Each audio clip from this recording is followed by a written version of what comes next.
billboard.jpg എന്ന് പറഞ്ഞ സംഭവം എടുത്തു.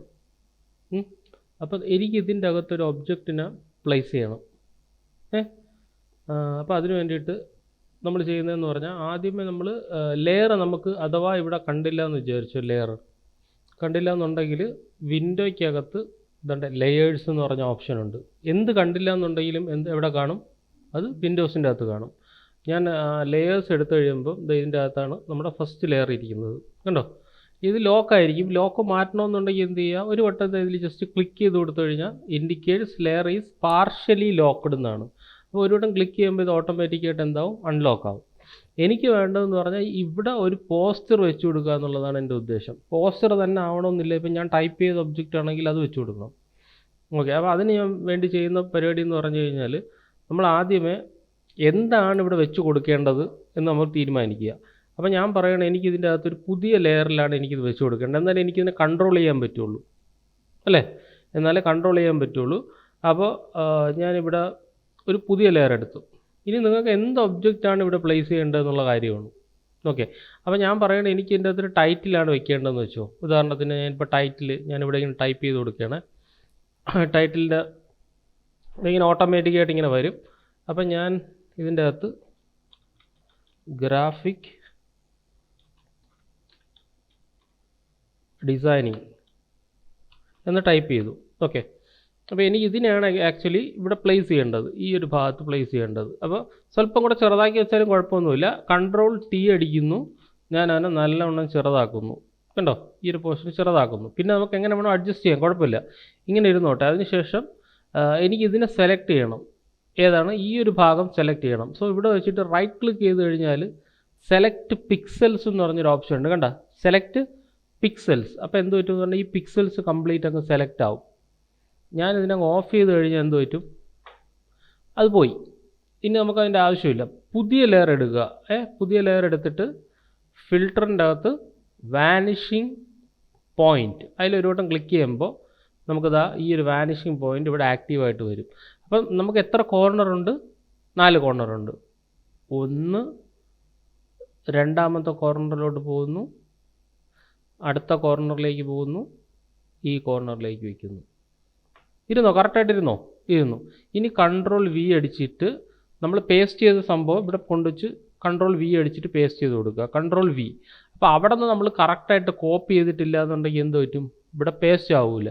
അപ്പോൾ ഞാൻ അതിനെ ക്യാൻസൽ ചെയ്തിട്ട് ഇതാണ്ടോ ഇവിടെ നമ്മൾ കോപ്പി ചെയ്തിട്ടില്ല. അപ്പം എഡിറ്റിൻ്റെ അകത്ത് എന്ത് ചെയ്യുക? കോപ്പി ചെയ്യുക. മനസ്സിലായോ? അപ്പോൾ ഇപ്പം സെലക്ട് പിക്സൽസ് ആണ് ഇപ്പോൾ ഇവിടെ കിടക്കുന്നത്. കുഴപ്പമില്ല. ഞാൻ എന്ത് ചെയ്തു? തിരിച്ചു വരികയാണ്. തിരിച്ചു വന്നു കഴിഞ്ഞിട്ട് ആദ്യമേ എഡിറ്റിൻ്റെ അകത്ത് എന്ത് ചെയ്യുക? കോപ്പി ചെയ്യുക. എന്നിട്ട് ഇതിനെ അങ്ങ് ഓഫ് ചെയ്യുക. ഓക്കെ. എന്നിട്ട് വേണമെങ്കിൽ ഇതിൻ്റെ സെലക്ഷൻ മാറ്റാൻ വേണ്ടി സെലക്റ്റിൻ്റെ അകത്ത് ഡീസെലക്റ്റ് ഉണ്ട്. ഡീസെലക്ട് ചെയ്താൽ അത് മൊത്തത്തിൽ പൂർണ്ണമായിട്ട് അങ്ങ് മാറും. എന്നിട്ട് പുതിയ ലെയർ എടുക്കുന്നു. ഏതാണ്? ഫിൽറ്റർ വാനിഷിങ് പോയിൻറ്റ് ക്ലിക്ക് ചെയ്തിട്ട് വീണ്ടും ഒന്നും കൂടെ 1 2 3 then 4 ക്ലിക്ക് ചെയ്ത് വെച്ചിട്ട് Ctrl+V. ഇപ്പോൾ വന്നല്ലോ. അതായത് കോപ്പി ചെയ്ത് വെച്ചേക്കണം മെമ്മറിയിൽ. ഞാൻ ഇങ്ങനെ നീക്കി കഴിയുമ്പോൾ കണ്ടോ, ഞാൻ അതാണ് പറഞ്ഞത് അവിടെ വെച്ച് ഇത്രയും വലുതാക്കണ്ടെന്ന് പറഞ്ഞാൽ കുഴപ്പമില്ല, നമുക്കത് അഡ്ജസ്റ്റ് ചെയ്ത് കൊടുക്കാം. അതിന് വേണ്ടിയിട്ട് എന്ത് ചെയ്യുക? നമ്മുടെ കയ്യിൽ ഇതാ ട്രാൻസ്ഫോം ടൂളുണ്ട്. അതിൽ ക്ലിക്ക് ചെയ്ത് കഴിഞ്ഞാൽ നിങ്ങൾക്ക് ഇതിനെ ചെറുതാക്കാൻ പറ്റും. നോക്കിയേ, കണ്ടോ? ഗ്രാഫിക് ഡിസൈനിങ് എന്ന് എഴുതിയിട്ടുള്ളൊരു സംഭവം നമുക്ക് അതിനനുസൃതമായിട്ട് ഫിക്സ് ചെയ്യാം. എന്നിട്ട് ഞാൻ ഓക്കെ കൊടുത്തു കഴിഞ്ഞാൽ കണ്ടോ ആ ഒരു സംഭവം നമുക്ക് ആ ഒരു ഡ്രോപ്പിൽ ഇങ്ങനെ വരും. അപ്പോൾ നമുക്ക് എന്ത് വേണമെങ്കിലും നമുക്ക് അതിൻ്റെ അകത്ത് പ്ലേസ് ചെയ്യാം. അപ്പോൾ ഒരു കാര്യം കൂടെ പറയാം, ഇതിനൊക്കെ നമുക്ക് കുറച്ചും കൂടെ ഒരു സുഖമില്ലേ ഇരിക്കുന്ന ആ ഒരു ഫീല് കുറച്ചും കൂടെ നമുക്ക് അഡ്ജസ്റ്റ് ചെയ്യണമെന്നുണ്ടെങ്കിൽ ഇത് ഇവിടെ നിന്ന് റൈറ്റ് ക്ലിക്ക് ചെയ്ത് കഴിഞ്ഞാൽ ബ്ലെൻഡിങ് ഓപ്ഷൻ എന്ന് പറഞ്ഞ ഒരു ടാബ് വരും. ഏതാണ്? Blending option. അതിൽ ക്ലിക്ക് ചെയ്തിട്ട് ഇതിൻ്റെ അകത്ത് ഡ്രോപ്പ് ഷാഡോ ഉണ്ട്. പക്ഷേ കുറച്ച് ഷാഡോ നമുക്ക് ഇതിൻ്റെ അകത്ത് അപ്ലൈ ചെയ്യാൻ വേണ്ടിയിട്ട് ഡ്രോപ്പ് ഷാഡോ എന്ന് പറഞ്ഞാൽ ഓപ്ഷൻ ഇവിടെ അവൈലബിൾ ആയിരിക്കും. കണ്ടോ? Drop shadow. ഇതിൽ ക്ലിക്ക് ചെയ്ത് കഴിഞ്ഞാൽ ഇതിൻ്റെ ഡിസ്റ്റൻസ് നമുക്കിങ്ങനെ അഡ്ജസ്റ്റ് ചെയ്യാം. അതേപോലെ സ്പ്രെഡ് നിങ്ങൾക്ക് വേണമെങ്കിൽ അഡ്ജസ്റ്റ് ചെയ്യാം, സൈസ് നിങ്ങൾക്ക് അഡ്ജസ്റ്റ് ചെയ്യാം. കണ്ടോ? അപ്പോൾ കുറച്ചും കൂടെ ആ ഒരു ഫീല് നമുക്കവിടെ കിട്ടും. മൂവ് ചെയ്ത് കൊടുത്തു കഴിഞ്ഞാൽ കുറച്ചും കൂടെ ഫീൽ കിട്ടും. സൈസ് ആണെന്നുണ്ടെങ്കിൽ സൈസ് അഡ്ജസ്റ്റ് ചെയ്യുക. കണ്ടോ? അപ്പം നിങ്ങളുടെ തീരുമാനമാണ് എത്രത്തോളം വേണം. കണ്ടോ? ഇങ്ങനെയാണെങ്കിൽ ഇവിടെ ഒപ്പാസിറ്റി കൂട്ടിക്കഴിഞ്ഞാൽ നല്ല ഒരു ഒപ്പാസിറ്റി കിട്ടും. ഇവിടെ സ്വല്പം ഒന്ന് അഡ്ജസ്റ്റ് ചെയ്തിട്ട് വീണ്ടും മൂവ് ചെയ്തിട്ട് നമ്മൾ സ്വല്പം കൂടെ സൈസും കാര്യങ്ങളൊക്കെ അഡ്ജസ്റ്റ് ചെയ്ത് അത് കണ്ടോ ഇങ്ങനെ വരും കണ്ടോ. അപ്പോൾ ഏതാണ് നിങ്ങൾക്ക് വേണ്ടത് ആ ഒരു രീതിയിൽ അതിനെ നമുക്ക് എന്ത് ചെയ്യാം, അഡ്ജസ്റ്റ് ചെയ്തിട്ട് ഒപ്പാസിറ്റി സ്വല്പം ഒന്ന് കുറയ്ക്കാം, ഇവിടെ ഇങ്ങനെ വയ്ക്കാം. ഓക്കെ, ഇനി ഞാനിപ്പോൾ കൺട്രോൾ മൈനസ് അടിച്ചപ്പം നമുക്ക് ആ ഗ്രാഫിക് ഡിസൈൻ എന്ന് പറഞ്ഞ സംഭവം അതിൻ്റെ മുകളിൽ വന്നല്ലോ. അപ്പം അത് കുറച്ചും കൂടെ നമുക്ക് ഹൈലൈറ്റ് ആയിട്ട് കാണണമെന്നുണ്ടെങ്കിൽ നമുക്ക് ഇതിൻ്റെ കളർ സ്വല്പം കുറയ്ക്കാം. സോ ഇവിടെ സെലക്ട് ചെയ്തിട്ട് ഇമേജിൻ്റെ അകത്ത് അഡ്ജസ്റ്റ്മെൻറ്റ്സിൻ്റെ അകത്ത് ബ്രൈറ്റ്നസ് ആൻഡ് കോൺട്രാസ്റ്റ് എടുത്തിട്ട് ബ്രൈറ്റ്നസ് സ്വല്പം കുറച്ച് കഴിഞ്ഞാൽ കണ്ടോ. പക്ഷേ അത് പൂർണ്ണമായിട്ടും കുറയ്ക്കരുത്, സ്വല്പം ഒന്ന് അഡ്ജസ്റ്റ് ചെയ്ത് കഴിഞ്ഞാൽ നമുക്ക് ബാക്ക്ഗ്രൗണ്ടിൽ മാത്രം കൺട്രോൾ കിട്ടും കണ്ടോ. ഇത് നമ്മൾ ബാക്ക്ഗ്രൗണ്ട് മാത്രമേ യൂസ് ചെയ്യുന്നുള്ളൂ. അപ്പോൾ രണ്ടും രണ്ട് ലെയറിലാണ്, ഒന്നിനെ എനിക്ക് യൂസ് ചെയ്യാം, രണ്ടാമത്തേനെ എനിക്ക് യൂസ് ചെയ്യാം. അപ്പോൾ നമുക്കൊന്നും കൂടെ നോക്കാം.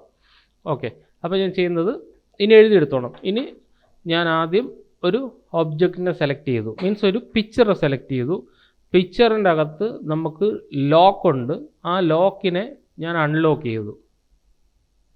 ഇവിടെ ക്ലിക്ക് ചെയ്യുന്ന സമയത്ത് എന്ത് പറ്റും, അൺലോക്ക് ആവും. അൺലോക്ക് ആയതിന് ശേഷം നമ്മുടെ നെക്സ്റ്റ് പ്രോസസ്സ് എന്ന് പറഞ്ഞു കഴിഞ്ഞാൽ എന്താണ് നമുക്കിവിടെ ടൈപ്പ് ചെയ്യേണ്ടത് അതിവിടെ ടൈപ്പ് ചെയ്യുക. ഇപ്പോൾ ടൈപ്പ് ചെയ്യണമെന്ന് നിർബന്ധമില്ല, നിങ്ങൾക്ക് പിക്ചറാണെങ്കിൽ പിക്ചറിനെ കൊണ്ടുവച്ച് കൊടുക്കാം.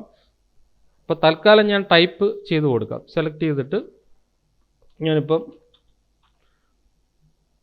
ഡിസൈനിങ് എന്ന് ടൈപ്പ് ചെയ്തു. ഓക്കെ, വേണമെങ്കിൽ ഇതിൻ്റെ കളറങ്ങ് മാറ്റാം, കുറച്ചും കൂടെ ഡാർക്ക് കളറിലേക്ക് കയറാം. ഓക്കെ എടുത്തു. ഇനി എന്ത് ചെയ്യുകയെന്ന് വെച്ചാൽ ഇനിയാണ് ആ സ്റ്റെപ്പ് ശ്രദ്ധിക്കേണ്ട സ്റ്റെപ്പ്. റൈറ്റ് ക്ലിക്ക് ഇവിടെ വെച്ചിട്ട് എവിടെയാണ് ഈ ടി എന്ന് എഴുതിയിരിക്കുന്നുണ്ട, ഇതിൽ ക്ലിക്ക് ചെയ്യുമ്പം അത് വരത്തില്ല. ഈ ഒരു ലെയറിൻ്റെ അകത്ത് തന്നെ രണ്ട് കാര്യങ്ങളുണ്ട്. ഇതൊരു ടെക്സ്റ്റ് ലെയറാണ്, അത് പോരാഞ്ഞിട്ട് ഇവിടെ റൈറ്റ് ക്ലിക്ക് ചെയ്യുമ്പോൾ ഒരു ഓപ്ഷൻ, ഇവിടെ റൈറ്റ് ക്ലിക്ക് ചെയ്യുമ്പോൾ വേറെ കുറേ ഓപ്ഷൻ, മനസ്സിലായോ? അപ്പോൾ അത് ശ്രദ്ധിക്കുക. അപ്പോൾ ഇവിടെ സെലക്ട് ചെയ്തതിന് ശേഷം നമുക്ക് എന്ത് ചെയ്യാം, സെലക്ട് പിക്സൽസ്, ആ ടീയിൽ സെലക്ട് ചെയ്യുക. ടീയിൽ ആ ഇവിടെ ഇങ്ങനെ ക്ലിക്ക് ചെയ്ത് കഴിഞ്ഞാൽ അത് വേറെയിലോട്ട് പോകും. ടീയിൽ സെലക്ട് ചെയ്ത് വെച്ച് റൈറ്റ് ക്ലിക്ക് ചെയ്യുക, സെലക്ട് പിക്സൽസ്. അപ്പം എന്ത് പറ്റും, ഇതിൻ്റെ അകത്തുള്ള പിക്സൽസ് മൊത്തവും സെലക്ട് ആവും. പക്ഷേ ഈ പിക്സൽസ് നമ്മുടെ ഈ കമ്പ്യൂട്ടറിൻ്റെ റാമിലില്ല, മെമ്മറിയിലില്ല. അപ്പോൾ എന്ത് ചെയ്യുക, എഡിറ്റ് കോപ്പി. ഇത് വളരെ ഇമ്പോർട്ടൻ്റ് ആയിട്ടുള്ള സ്റ്റെപ്പാണ്. ഇത് മിസ്സായി കഴിഞ്ഞാൽ ഇത് കംപ്ലീറ്റ് പോയി.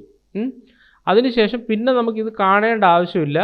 ഇതിൻ്റെ അകത്ത് ടോഗിൾ ലെയർ വിസിബിലിറ്റി ഉണ്ട് കണ്ടോ, ഇത് കണ്ടോ, ഇതിനെ നിങ്ങളങ്ങ് ഹൈഡ് ചെയ്ത് കളയുക. ഓക്കെ, എന്നിട്ട് ഡീസെലക്ട് ചെയ്യുക, സെലക്ട് ഡീസെലക്ട്. അതിൻ്റെ ഷോർട്ട് കട്ട് ഉണ്ട്, കൺട്രോൾ ഡി ആണ് ഡീസെലക്ട്. സോ സെലക്ട്, അതിൻ്റെ അകത്ത് ഡീസെലക്ട് ചെയ്ത് കളയുക.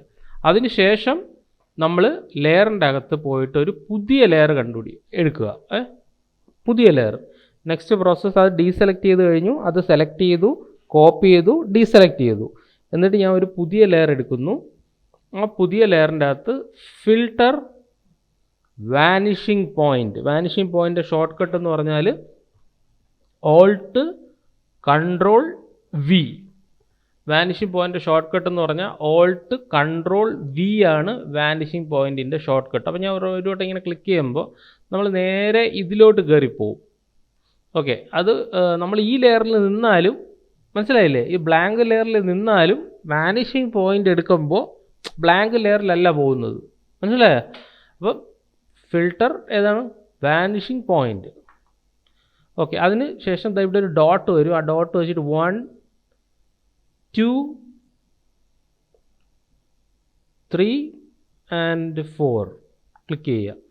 അപ്പോൾ അത് അവിടെ തന്നെ ഇരിക്കും. നിങ്ങൾക്ക് വേണമെങ്കിൽ ഇതിനെ അഡ്ജസ്റ്റ് ഒക്കെ ചെയ്യാം കണ്ടോ. ഇങ്ങനെ കറക്റ്റ് പോയിന്റിൽ പിടിക്കണമെന്നുണ്ടെങ്കിൽ കറക്റ്റ് പോയിന്റ് പിടിച്ചെല്ലാം നമുക്ക് അഡ്ജസ്റ്റ് ചെയ്യാം. ഓക്കെ, മൂവ് ചെയ്തിട്ട് ഇത് ഇങ്ങനെ അഡ്ജസ്റ്റ് ചെയ്യാം. ഓക്കെ, എന്നിട്ട് എന്ത് ചെയ്യുക, നമ്മൾ പേസ്റ്റ് ചെയ്യേണ്ടത് ഇതിന് കൺട്രോൾ വി. പേസ്റ്റ് ആയല്ലോ, ഇനി ഒന്നും ചെയ്യാനില്ല. ആ പേസ്റ്റ് ചെയ്തിരിക്കുന്ന ആ ടെക്സ്റ്റിനെ ഞാൻ ഡ്രാഗ് ചെയ്തിട്ട് ഇവിടെ ഇങ്ങനെ കൊണ്ടിട്ട് കൊടുക്കുക കണ്ടോ. എന്നിട്ട് എന്ത് ചെയ്യാം, ഇതിൻ്റെ അകത്ത് സ്കെയിൽ ടൂളുണ്ട്, ട്രാൻസ്ഫോം ടൂൾ. ആ ട്രാൻസ്ഫോം ടൂൾ ഉപയോഗിച്ച് നമുക്കതിനെ ആ ഒരു ഡിസൈനിങ് എന്ന് പറഞ്ഞതിനെ എടുത്ത് ഇവിടെ വെച്ച് കൊടുക്കാം. എത്രത്തോളം വലുതാക്കണം നിങ്ങൾക്ക് അത്രത്തോളം വലുതാക്കിയിട്ട് ഇങ്ങനെ വെച്ച് കൊടുക്കാം. അപ്പോൾ ഈ ലോഗോ എല്ലാം ഉണ്ടെങ്കിൽ ലോഗോ ഇതിൽ പ്ലേസ് ചെയ്യാം. ഞാനിപ്പോൾ ഓക്കെ കൊടുത്തു കഴിഞ്ഞാൽ കറക്റ്റായിട്ട് ആ ഒരു പൊസിഷനിൽ കണ്ടോ ഡിസൈനിങ് എന്ന് പറഞ്ഞ സംഭവം ഇരിക്കും. മറിച്ച് ഇനി നിങ്ങളുടെ കയ്യിൽ വേറെ എന്തെങ്കിലും ടെക്സ്ചർ ആണെന്നുണ്ടെങ്കിൽ ഞാനിപ്പോൾ ഫയൽ എടുത്തിട്ട് ഓപ്പൺ ചെയ്യാമേ. ഓപ്പൺ ചെയ്തിട്ട് ഇപ്പോൾ ഒരു ടീഷർട്ടിൻ്റെ ടെക്സ്ചർ, ടീഷർട്ട് വേണ്ട വേറെ ഏതെങ്കിലും എടുക്കാം. ഓപ്പൺ ചെയ്തിട്ട് ഇതാണ് വെക്കേണ്ടതെന്ന് വിചാരിച്ചു. സെയിം പ്രോസസ്സ്, റൈറ്റ് ക്ലിക്ക്, അതിന് മുമ്പ് ഇതങ്ങ് ലോക്ക് ചെയ്തിട്ട് right click, select pixels, edit ചെയ്യുക, എന്ത് ചെയ്യുക, കോപ്പി, സെയിം പ്രോസസ്സ്. അതിനുശേഷം ഇവിടെ വന്നിട്ട് ഒരു പുതിയ ലെയർ എടുക്കുക, എന്നിട്ട് ഫിൽട്ടർ, വാനിഷിംഗ് പോയിൻ്റ്, സെയിം സംഭവം. കൺട്രോൾ V അടിച്ചു കഴിഞ്ഞാൽ അത് അവിടെ വരും, ആ ഒരു പിക്ചർ അവിടെ വരും. ഡയറക്റ്റ് ആ പിക്ചറിനെ വലിച്ചങ്ങ് ഇട്ട് കൊടുക്കുക, ഇത്രയേ ഉള്ളൂ. എന്നിട്ട് എന്ത് ചെയ്യുക, ഇതിൻ്റെ അകത്ത് എന്തുണ്ട്, ട്രാൻസ്ഫോം ടൂളുണ്ട്. നിങ്ങൾക്ക് എത്രത്തോളം ട്രാൻസ്ഫോം ചെയ്യണം, അല്ലെങ്കിൽ എത്രയും പോർഷൻ നിങ്ങൾക്ക് കാണണം, ആ ഒരു ഭാഗത്തേക്ക് അതിനെ വലിച്ച് പ്രോപ്പറായിട്ട് ഇട്ട് കൊടുക്കുക. ഇങ്ങനെയാണെങ്കിൽ ഇങ്ങനെ എത്രത്തോളം പിക്ചർ കാണണം നമുക്ക് തീരുമാനിക്കാമല്ലോ. ഫുള്ളായിട്ട് കാണണമെന്നുണ്ടെങ്കിൽ ആ രീതിയിൽ നിങ്ങൾ അതിനെ അറേഞ്ച് ചെയ്ത് കൊടുക്കുക. മൂവ് ചെയ്തിട്ട് 1 എഡ്ജിലോട്ട്, രണ്ടാമത്തെ എഡ്ജിലോട്ട്, മൂന്നാമത്തെ എഡ്ജിലോട്ട് മൂവ് ചെയ്തിട്ട് താഴേക്ക് വെച്ച് കൊടുക്കുക. ഇവിടെ ഓക്കെ കൊടുക്കുക. ഇവിടെ ചെറിയൊരു എഡ്ജ് പ്രശ്നമുണ്ട്, അത് കറക്റ്റ് ചെയ്ത് വെച്ചോണം. ഞാൻ ഇപ്പോൾ റഫായിട്ട് വെച്ചുകൊണ്ട് അങ്ങനെ ചെയ്തേ ഉള്ളൂ. കണ്ടോ, മനസ്സിലായ സംഭവം. അപ്പോൾ ഇനി ഇതിൻ്റെ അകത്ത് എന്ത് എഫക്റ്റ് വേണമെങ്കിലും നമുക്ക് ഇതിൻ്റെ അകത്ത് കൊടുക്കാം. അതായത് ഒരു ഡ്രോപ്പ് ഷാഡോ കൊടുക്കാം. അത് ഇവിടെ വെച്ച് റൈറ്റ് ക്ലിക്ക് ചെയ്താൽ വരുന്നത്. പക്ഷേ നിങ്ങളൊരു കാര്യം ശ്രദ്ധിച്ചാൽ ഇവിടെ ക്ലിക്ക് ചെയ്താലും അത് വരും. ആ ബ്ലെൻഡിങ് ഓപ്ഷൻ മാത്രം വരും, ബാക്കിയെല്ലാം വ്യത്യാസമായിരിക്കും. ബ്ലെൻഡിങ് ഓപ്ഷൻ അതിൻ്റെ അകത്ത് ഞാൻ നേരത്തെ എന്ത് പറഞ്ഞു, ഒരു ഡ്രോപ്പ് ഷാഡോ കൊടുക്കാമെന്ന് പറഞ്ഞല്ലേ.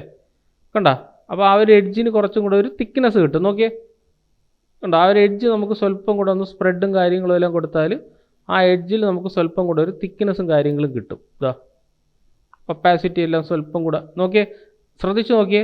ഇപ്പോൾ ഇതിൻ്റെ ഇടയിൽ ഒരു പ്രോബ്ലം ഉണ്ടായിരുന്നില്ലേ, ഈ പ്രോബ്ലം ഞാൻ ഇങ്ങനെ സോൾവ് ചെയ്യും. സ്പ്രെഡും കാര്യങ്ങളും എല്ലാം വെച്ചിട്ട് സൈസെല്ലാം അഡ്ജസ്റ്റ് ചെയ്തിട്ട് അപ്പോൾ അത് ആ ഒരു ഏരിയക്കകത്ത് മാത്രം നമുക്ക് സൈസും